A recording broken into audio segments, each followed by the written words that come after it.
Hello friends, இந்த வீடியோவில் என்ன பார்க்க போறேன்னாக்கா, எப்பவுமே நம்ம தலை டோனி எல்லா ஐபிஎல் சீசன்களையும் ஒரு மாஸ் காட்டுவார். அதாவது அவருடைய சாதனை. இந்த ஐபிஎல் சீசன்கள் இவ்வளோ தடவை முடிஞ்சிருந்தாலும் கூட சரி, மகேந்திர சிங் தோனியோடைய சாதனையை இதுவரைக்கும் எந்த கேப்டனாலையும் முறியடிக்க முடியாது. அது எப்பவுமே டோனிக்கே உரித்தான ஒரு விஷயம். அந்த மாதிரி ஒரு சாதனை திருப்பியும் இந்த முறையும் தக்க வைக்க போறாரா மகேந்திர சிங் தோனி என்ற ஒரு கேள்வி நம்ம முன்னாடி வந்திருக்கு. அது என்ன சாதனை, நம்ம தல மகேந்திர சிங் தோனி அதை தக்க வைப்பாரா, அதை பத்தி தான் இந்த வீடியோல பார்க்க போறோம். போன ஐபிஎல் சீசன்ல நம்மளுக்கு எல்லாருக்குமே தெரிஞ்சிருக்கும். முதல் போட்டியை ஆறதுக்கு முன்னாடி என்ன சொல்லியிருந்தாங்கன்னாக்கா, எல்லாருக்குமே 30 வயசுக்கு மேல இவங்கெல்லாம் என்ன பண்ண போறாங்க இந்த ஐபிஎல் சீசன்லன்னு சொல்லிட்டு சொன்னவங்க தான் கடைசியில பாத்தீங்கன்னாக்கா சாம்பியன் ஆயிட்ட பிறகு சூப்பரான ஒரு டீம் சென்னை அணின்னு சொன்னாங்க. ஆனா இந்த ஐபிஎல் சீசன் ஆடுறதுக்கு முன்னாடி ரிஷப் பண்ட் தான் வேர்ல்டு கப்புக்கு செலக்ட் ஆகணும், டோனி வேஸ்ட்ன்ற மாதிரி சௌரவ் கங்குலி சொன்னாரு, அஜித் அகர்கர் சொன்னாரு, அதுக்கப்புறம் நிறைய முன்னாள் வீரர்கள் சொன்னாங்க. ஆனா இந்த ஐபிஎல் சீசன் ஸ்டார்ட் ஆச்சு, அதுக்கப்புறமா இவ்வளோ போட்டிகள் முடிஞ்சிருக்கு. இப்போ பார்த்தீங்கன்னாக்கா 6 போட்டிகளை வெற்றி பெற்று கெத்தா முதல் இடத்துல சென்னை அணி இருக்கு.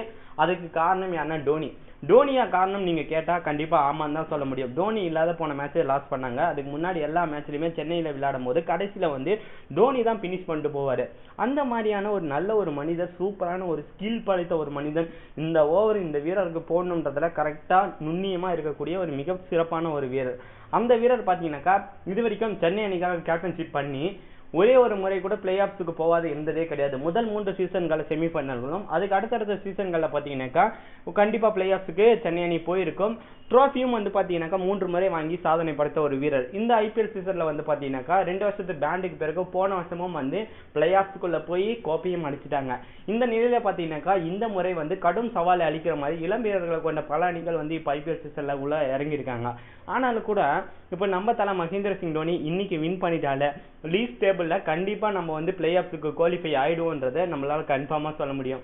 9 போட்டிகள் இருந்தால் கன்ஃபார்மா குவாலிஃபை, 10 போட்டிகள் இருந்தால் முதல் 2 இடங்கள், 8 போட்டிகள் 2 இடம் இருந்தாக்கா அப்பவும் பிளே ஆஃப்ஸுக்கு போக முடியும்.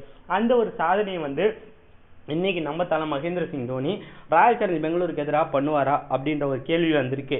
கண்டிப்பா பெங்களூருக்கு இது மிக இம்பார்ட்டன்டான போட்டி. இந்த போட்டியை தோத்துட்டா இந்த ஐபிஎல் சீசன் முழுமையா போயிட்டாங்கன்ற மாதிரி தான் அர்த்தம். எனவே எனக்கா எல்லா போட்டிகளும் ஜெயிச்சா 7 போட்டிகளை ஜெயிச்சு ஓரளவுக்கு ரன் ரேட் இருந்தா அந்த அணியே உள்ள வர மாதிரி இப்போதைக்கு இருக்காங்கன்னும் போது சென்னை அணி இன்னைக்கு வின் பண்ணிட்டாலே போதும் பிளே ஆஃப்ஸ் உள்ள போயிடுவாங்க. உங்களை பொறுத்த வரைக்கும் இத்தனை முறையும் பிளே ஆஃப்ஸுக்கு போக வச்ச நம்ம தலை மகேந்திர சிங் தோனி இன்னைக்கு வெற்றி பெற்று இந்த சாதனை செய்யறதுக்கான வாய்ப்புகள் இருக்குன்னு நீங்க ஃபீல் பண்ணீங்களா? அதை மறக்காம கீழே இருக்க கமெண்ட் பாக்ஸ்ல கமெண்ட் பண்ணுங்க. இது போன்ற மேலும் அப்டேட்டுகளுக்கு தமிழ் மாஸ் வீடியோஸை சப்ஸ்கிரைப் பண்ணி பக்கத்துல பெல் ஐக்கனையும் கிளிக் பண்ணுங்க.